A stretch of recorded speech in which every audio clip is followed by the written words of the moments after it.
Why hello there my cuties, and welcome back. So, over a month ago, I started testosterone. Wow, yay me. Woo! I'm on my sixth dose. So, we're doing pretty good. But ever since I started, people were like, how did you do that? What did you do? How do I start? And that's a pretty valid question because I also would always ask other trans people, how did you do that? How did you start? What did you do? Which I have quickly found out that the answer for everybody is going to be drastically different, just depending on what country you live in, what state you live in, anywhere. So I can only really speak on my experience as somebody that lives in Oregon in America with insurance. So if it's none of those things, it's gonna be different for you. But kind of here's what happened for me. So I'm 24 and I for the longest time was like, I don't know if I want to start testosterone. I don't know if my body can handle testosterone. Ooh, Boise, this is scary. And my doctors were pretty understanding. And since I've moved up to where I am now in Oregon, I live in one of the most liberal, open-minded cities out here, which is honestly a lot of Oregon. Everybody's super relaxed and just understanding. So, like, it's so forward thinking out here. When I go to the hospital, I literally have doctors that are like, what are your pronouns? Like, it's like that. So when I went to my doctor, I asked, hey, I would like to start testosterone. He looked at me and he's like, why? And I'm like, well, because I'm trans. And he's like, okay. Like, that was it. He was like, okay. And he said he's going to refer me to somebody else because he isn't in the know-how of any of that stuff. And it's way better to refer, to somebody that knows how to do that and to regulate dosage and yada, yada, yada. So he said, let me call up this person. They are way better at that kind of stuff than I am. And they'll contact you about an appointment. So a few days passed. I had my appointment with this lovely, lovely doctor. And I explained why I wanted to start. Essentially, I was like, yeah, I want to start a low dose of testosterone because I don't know how my body's going to react to it, and I also don't want to be a big macho manly man. I would prefer to stay pretty androgynous, and if I change my mind later down the line, at least then we have the option to add more, because you can't get rid of, I mean, you can, but then I have to go on estrogen, and like that's a mess. That's an entire mess. And no. So, pro tip, always start on a lower dose. Even if you want to get, to a certain point as quickly as possible, it's better to start on a low dose of either estrogen or testosterone. Yes, you'll have to wait longer, but at least you won't speed up the process and end up with results that you're not happy with. So, pro tip from me, now most doctors that will prescribe you this will want you to go and get a therapist that will essentially diagnose you with dysphoria, being trans, essentially. They have proper wording for it now, but that's like the basics of it. They'll sit you down, talk to you, and be like, yup, that's a transgender if I've ever seen one. And then once you go through that, then you have paperwork, and then you send it off, and then they get you the medications and yada, yada, yada that you want. However, my doctor, she's like, all right, yeah, I don't like gatekeeping that way. She literally said that. She's like, I don't like doing that. I think it's terrible, and you seem to know what you want. And she said there's only ever been like 2 times that she's ever talked to somebody that she was like, maybe not. I don't know if this is exactly what you want. And that's like twice in years that she's been doing this. So that's why she's like, it's stupid. But chances are where you're from, you're probably going to have to go find a gender therapist and talk about things and get the ball rolling for that. But I did not have to, which just like sped up the process by like probably a year, honestly, or a couple of months, at least a year, I would say. Because most people I've talked to, they've been in therapy for like a year and now they're finally starting to get it. But, you know, I'm 24 and I think she, again, was just pretty understanding and just didn't like the concept of that. So after that, she said, all right, you can pick it up tomorrow. Now, you would think that's where the story ends and I just walk in and grab it. But no, life can never be that easy. I waddled my butt over, I think a few days later, because it's only like a 15-minute drive, but I don't drive, I take the bus, and it's like a hour-long bus ride. And I said, oh god. Now, here was where the issues started to come in for me, and probably where a lot of you guys will also see issues, is insurance. Because, ooh, they were like, yeah, it'll be like $100-something bucks. I'm like, well, that doesn't sound right. Did you run it through insurance? And they're like, oh no, you gotta do something with your insurance. Now, I get stuff from Walgreens typically, and Walgreens was kind of being a butt, and they weren't explaining anything. They just kept saying that it needed some kind of authorization, and I had no idea what that meant. So yeah, if your pharmacy's like, you need this authorization, that means call your doctor, because nobody told me nothing. And then when I got annoyed at them, they were just so confused and mad at me. I'm like, what? Why are you mad? I waited like a month. So yeah, it took like about a month for me to, like, I kept going back and I was confused, and finally I figured it out, because somebody finally told me what I had to do. And so I called my doctor, and thank God, because she is extremely used to battling with insurance, and, you know, insurance needs basically like, hey, why do you need this? And that's for a lot of medications, obviously, and so testosterone's no different. But they were like, why, what are we covering? Like, why do you need testosterone? That's weird.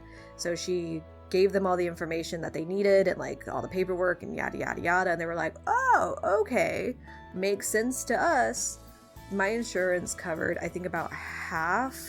So it was, well, a little less than half actually. So it was like $60 or something. It was still pretty pricey, but it's at least a couple month supply of testosterone for me. I think I had 3 vials, and the first vial has lasted me over a month, like, so that's not bad. And even if it was the 100, like, say that you don't have insurance and it's $100-something bucks for testosterone, that's going to be a couple months worth of testosterone at least. So every couple of months you're gonna have to pay $100-something bucks, which isn't great, but like, at least it's not what I thought it was, because originally I thought that each vial was like a week's worth. And I'm like, oh god, my wallet, goodbye.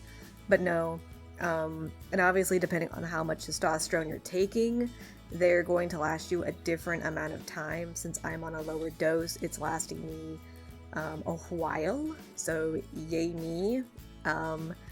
And one of the biggest things I think you should also keep in mind is how it affects people differently depending on just your body. Even on a low dose, I can already see pretty dramatic changes as far as just like my voice and the acne. Oh god, the acne. I've also noticed increased appetite and increased fatigue, just because your body is literally going through second puberty. It's going to exhaust you and it's going to make you hungry. So just keep that in mind when you start taking either testosterone or estrogen, and just try to, like, you know, move around regularly, do mild exercise and stuff like that. If you're a healthy person, then do regular exercise, especially on estrogen, because estrogen naturally makes you gain weight. And if you don't want that and you want to avoid that, you're gonna have to work out like regularly. Sad to say.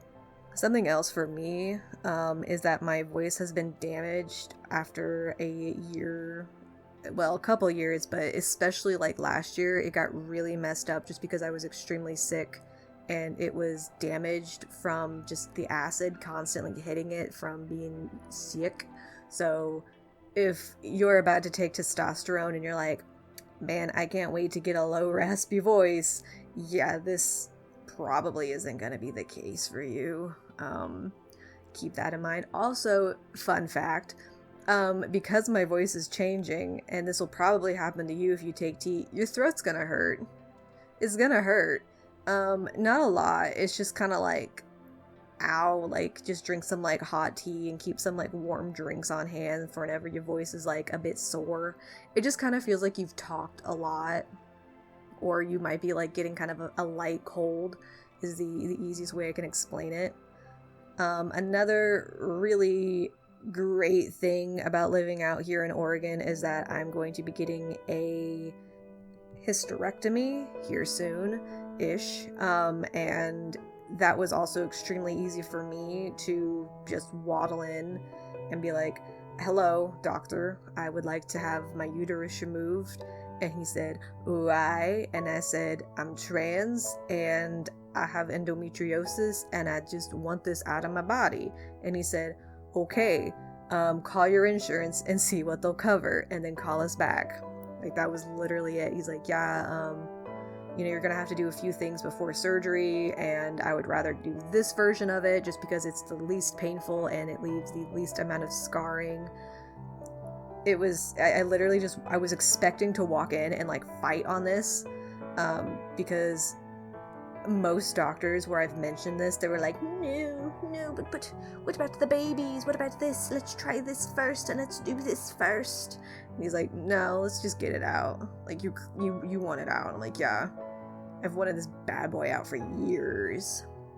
So if you live somewhere else, chances are if you also want a hysterectomy like me, you probably are going to have to fight some doctors on it, sadly. But at least where I live, I just walked in and said, I want it removed. And they said, all right, bet, let's plan for this. And he was so nice about it. And he made me feel extremely just comfortable, and we cracked some jokes. I still kind of really hope that I can keep it in a jar, because that would be really funny, just to make a video and it's like, hey guys, I've got my hysterectomy, here's my organ in a bottle in a jar. I think that would get taken down off of YouTube though. Be funny though, wouldn't it? So yeah, as far as a lot of stuff for me goes, I haven't really had to battle a lot of doctors since I've moved out to Oregon. I know a lot of other trans youth just have to like fight things. I'm also, I don't live with my parents, and my dad doesn't really know what the heckity-doo's going on half the time, and even if he did, he knows that I'm trans, and he's confused, but he's trying to accept things. He's doing his best.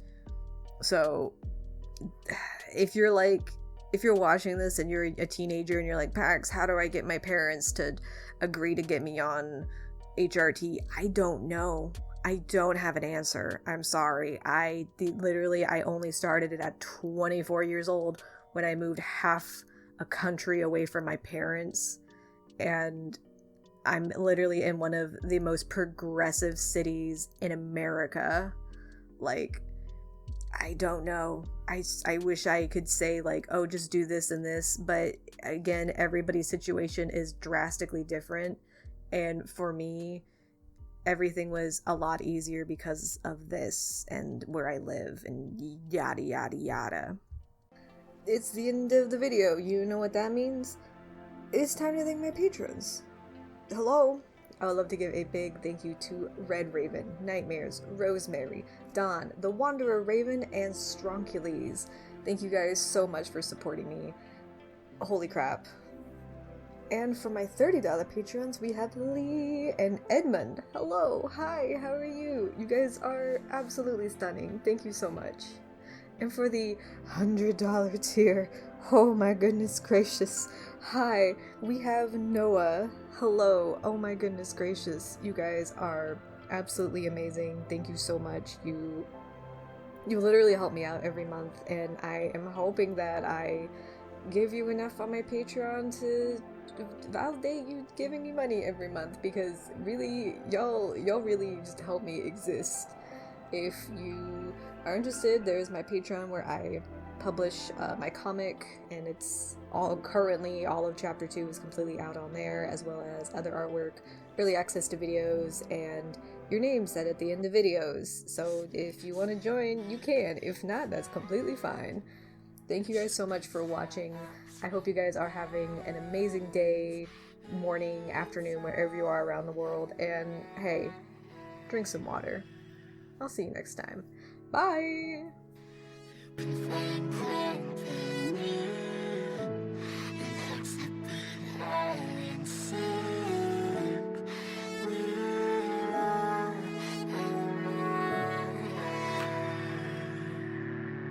We gon' be okay.